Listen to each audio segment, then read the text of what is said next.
अस्सलामुअलैकुम। उम्मीद करती हूँ सब खैरियत से होंगे और ठीक ठाक होंगे। आज का जो हमारा टॉपिक है वो है ऑब्जर्वेशनल मेथड।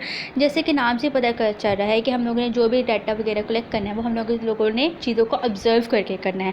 तो इसकी प्रॉपर डेफिनेशन की तरफ जाएँ तो observational method is a method in which the behaviour is systematically observe and recorded. चीज़ों को हम लोग ऑब्जर्व करते हैं और उसके अकॉर्डिंग हम चीज़ों को रिकॉर्ड करते हैं। अब इसकी की फीचर्स क्या होनी चाहिए जब हम लोग कोई डाटा ऑब्जर्व कर रहे होते हैं, अब उनको देख लेते हैं। सबसे पहले हमारी आई ऑब्जर्वेशन बहुत ज़्यादा क्रिटिकल होनी चाहिए। हम लोग उसी चीज़ के ऊपर यकीन करते हैं जो कि हम लोगों ने खुद आंखों से देखी हो, तो इसलिए किसी भी चीज़ को ऑब्ज़र्व करने के लिए हमारी आई ऑब्जर्वेशन बहुत ज़्यादा ठीक होनी चाहिए। एम, हम लोगों को जब कोई चीज़ ऑब्ज़र्व कर रहे होते हैं तो हम लोगों को सबसे पहले अपना एम बताना चाहिए कि हम लोग ये डाटा किस वजह से कलेक्ट कर रहे हैं, हम लोग ऑब्ज़र्व क्या चीज़ देखने के लिए कर रहे हैं, वो हमारा बिल्कुल क्लियर चीज़ होनी चाहिए।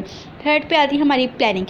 हम लोग देखते हैं कि हम लोग ने डाटा जो कलेक्ट करना है वो किस तरीके से करना है, क्योंकि हम इसके भी आगे से टाइप्स होती हैं, डायरेक्ट और इनडायरेक्ट। मतलब कि कुछ ऐसे इन्वायरमेंट्स होते हैं जिसको हम लोग दोबारा वैसा नहीं बना सके जो कि नेचुरल सेटिंग के अंदर हो रही होती है। तो इसलिए हम लोगों को प्रॉपर एक प्लानिंग के थ्रू कि हम लोग अगर किसी चीज़ को ऑब्जर्व कर रहे हैं तो उसके साथ उसका कोई ऑल्टरनेट भी होना चाहिए। मतलब कि नीचे अब आ जाए आप लोग रिकॉर्डिंग के ऊपर। अगर हम लोग चीज़ों को ऑब्जर्व करें तो साथ में हम लोगों को ये भी रखना चाहिए कि हम लोगों ने चीज़ों को रिकॉर्ड भी करना है, क्योंकि बाद टाइम ऐसा होता है हमारे जहन से कोई चीज़ भूल जाती हैं या निकल जाती है, जिसकी वजह से हम लोगों को बहुत आगे जाके डिफ़िकल्टी होती है। तो चीज़ों को उसी टाइम प्रॉपर टाइम के ऊपर जब वो हो रही हों तो उसको रिकॉर्ड करना भी बहुत ज़रूरी है, ताकि हम लोग फर्दर जाके उसमें से अपनी इन्फॉर्मेशन को दोबारा एक्सट्रैक्ट कर सकें। फिफ्थ के ऊपर बात आती है फ़िज़िकल और मेंटल हेल्थ एक्टिविटी। ये आपकी बहुत ज़्यादा अच्छी होनी चाहिए, क्योंकि अगर हम लोग फिज़िकली और मेंटली एक्टिव नहीं होंगे तो हम लोग किसी चीज़ को ना तो ऑब्ज़र्व कर पाएंगे ना ही देख पाएंगे, क्योंकि हमारे अपने ही हम लोग खुद ही इतने पेन के अंदर होंगे उस वक्त कि हम लोग से किस तरीके से चीज़ों को ऑब्ज़र्व नहीं कर पाएंगे।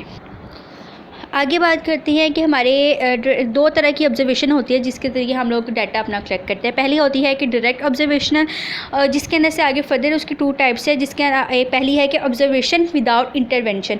इंटरवेंशन मीन कि हम लोगों ने किसी चीज़ को मैनिपुलेट नहीं किया, हम लोग जो चीज़ एज इट है हम उसको वैसे स्टडी करें। ये लोग मतलब कि जैसे कि आप लोग भी फर्ज करें कोई ऐसा चीज़ को हमने ऑब्ज़र्व करना है जो कि हम लोग लैब के अंदर या किसी लेबॉर्ट्री के अंदर बिल्कुल भी स्टडी नहीं कर सकते, तो वो क्या करेंगे, हम लोग उसको उसके नेचुरल सेटिंग के अंदर ही देखेंगे, ताकि हमें पता चले कि इंडिविजुअल जो है वो अपने नेचुरल सेटिंग में कैसे बिहेव करता है।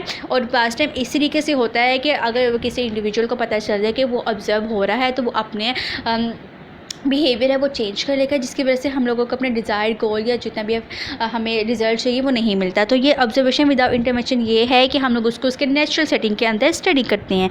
ऑब्जर्वेशन विद इंटरवेंशन मतलब कि ये वही बात आएगी जिसके अंदर हम लोग एक प्रॉपर एक कंडीशन एटमॉस्फेयर कोई लैब के अंदर जाके चीज़ों को बनाते हैं ताकि हम लोग उस चीज़ को वहाँ पर ऑब्जर्व कर सकें। अब ये वाली जो ऑब्जर्वेशन विद इंटरवेंशन है इसके अंदर हम लोग पार्टिसिपेंट को एक लैब के अंदर एटमॉस्फेयर प्रॉपर प्रोवाइड करके उसके वेरिएबल्स को देख के कोई इंडिपेंडेंट और डिपेंडेंट वेरिएबल्स को रख के मतलब कि हम लोग चीज़ों को ऑब्जर्व करते हैं।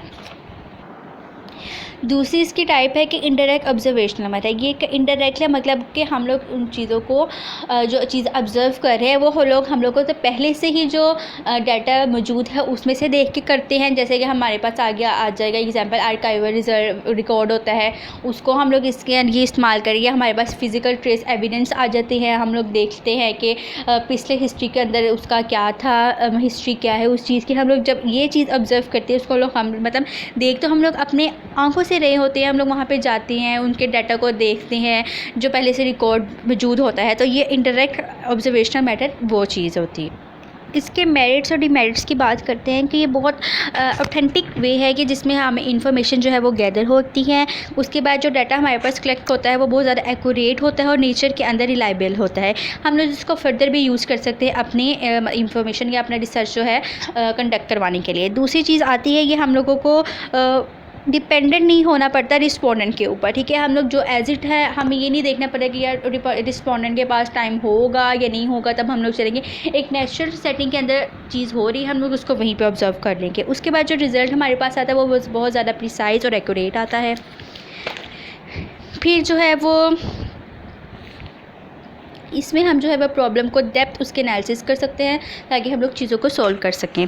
उसके बाद इसके डिमेरिट्स आते हैं, जिसके अंदर हम लोग अगर कोई पास्ट के ऊपर आर्काइवल रिज़ल्ट के ऊपर टोटल डिपेंड कर रहे हैं, रिकॉर्ड के ऊपर डिपेंड कर रहे हैं, तो हम लोग उसको दोबारा से ये रीयूज़ नहीं कर सकते। हम लोगों को उसी इन्फॉर्मेशन के ऊपर रिलाई करना पड़ता है जो कि हमारे पास डॉक्यूमेंट्स के अंदर अवेलेबल होगी।